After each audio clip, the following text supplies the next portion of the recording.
Hey all my crafty friends, who's ready to start some Christmas crafting? I know I am. I will be trying my best to put out at least 4 videos per week until Christmas, and I think you will love what I have in mind. Make sure to subscribe so you don't miss any of my Christmas videos, and if you want to be notified when I upload a new video, just hit the bell notification. Merry Christmas! In today's video, I will be making these 2 extra large signs using items from Dollar Tree.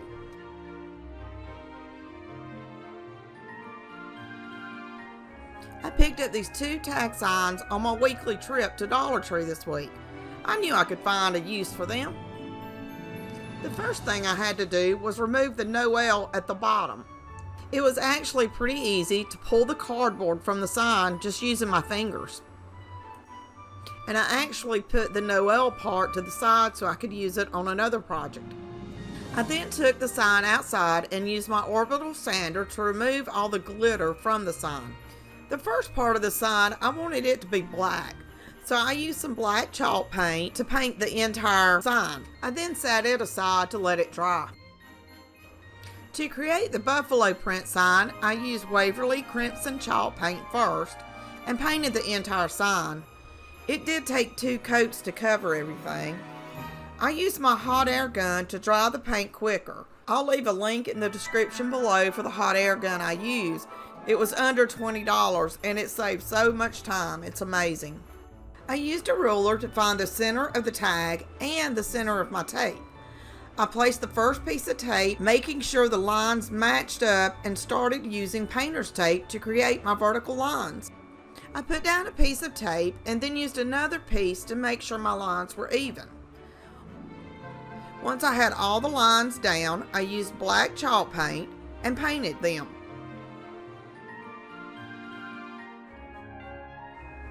Again, I used my hot air gun to dry the paint quicker. I removed the tape, and after making sure the black was dry, I started laying out my horizontal strips the same way as before and painted them.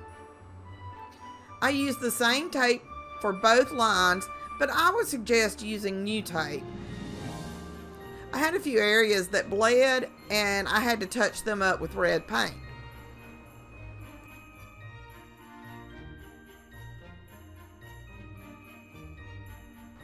I got this cute SVG file from Design Bundles and a holiday bundle set for less than $20. I'll leave a link in the description for the bundle this is in. Design Bundles have some really great SVG files and saves me so much time trying to create my own, and the pricing is very reasonable. After cutting the file with my Cricut, I used the duck shelf liner as my transfer paper and applied the cutout to my black sign.